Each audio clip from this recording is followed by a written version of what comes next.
What's good, people? And now that the ratings of the top 5 of the other 4 positions have been revealed and more screenshots as well for NBA Live 19, let's go over them and see how the NBA players will start ratings wise and how they will look. So let's get it. Let's start with the screenshots, and we're going to do this with what I feel were the best to worst, and that begins with Kevin Durant. And I will point out, the first thing I noticed was that advertiser's logo changed, but whatever. But when you look at Durant himself, the blemishes on his skin are a lot more defined than 19, the lighting as well. Granted, the 19 shot was done in a pitch black gym, but you will see the darker skin brother's skin tone matches how they look in real life a lot better now. You can see the difference in the shoulders, and just look at the yellow and blue on the Warriors jerseys compared to 18, y'all. Next is Draymond Green. Comparing his 18 to 19 shot, he got done so wrong, y'all. You can even see the sweat glistening off a lot of the players in the 19 shot.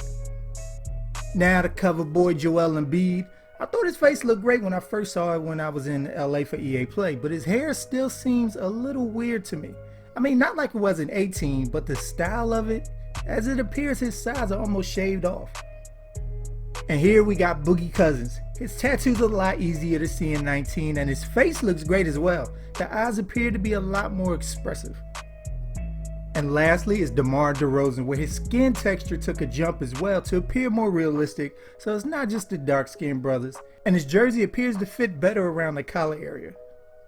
Now let's get into the ratings and the top 5 rated players at the final 4 positions going into Live 19. And we'll start with the shooting guards, and the highest rated shooting guard coming into NBA Live 19 will be James Harden.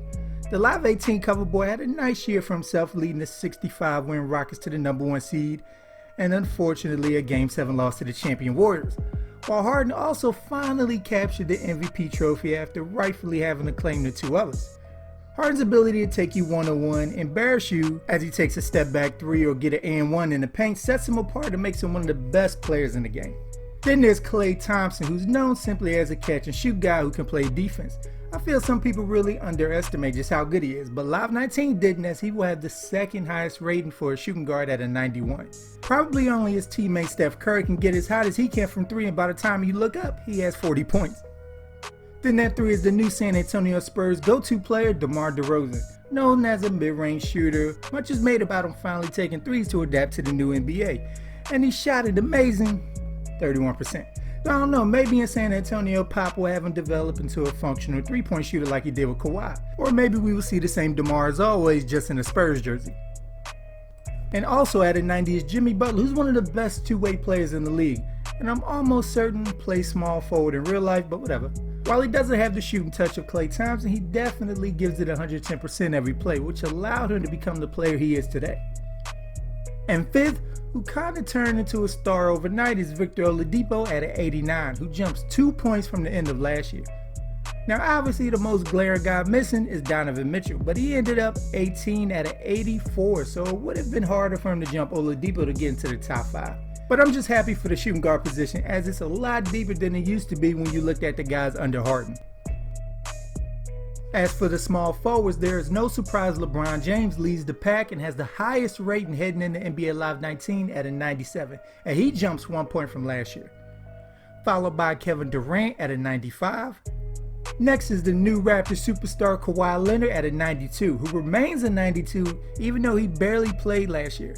It will be interesting to see which Kawhi we get this year, because the one 2 years ago was a legit top 5 MVP and Defensive Player of the Year candidate. Then at 4 is a guy who apparently rather play with Russell Westbrook and lose in the first round to jump to Houston or Philly, Paul George at a 90.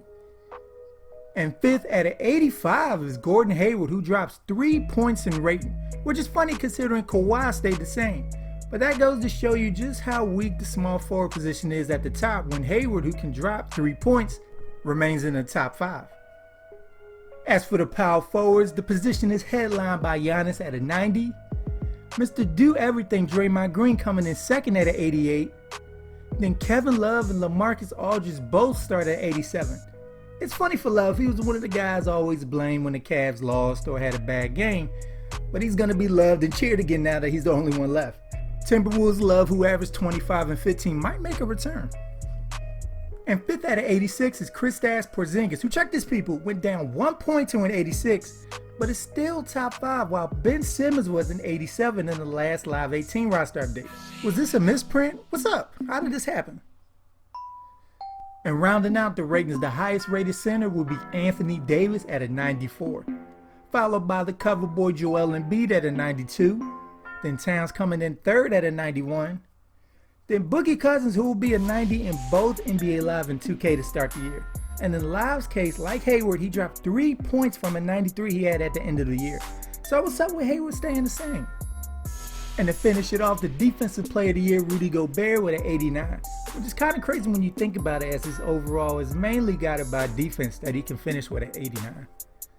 So with that, what do you guys think of the ratings and screenshots? Who was the best looking? Who was the worst? Did anybody deserve to be lower rated, higher? Who got snubbed? Let us know in the comments down below. And stay tuned here at Sports Gamers Online for more NBA Live 19 content. So make sure to subscribe if you haven't. And once you're with us, hit that bell icon at the bottom so you don't miss anything we put out. I'm Chris. Thank you all for watching. Have a good day.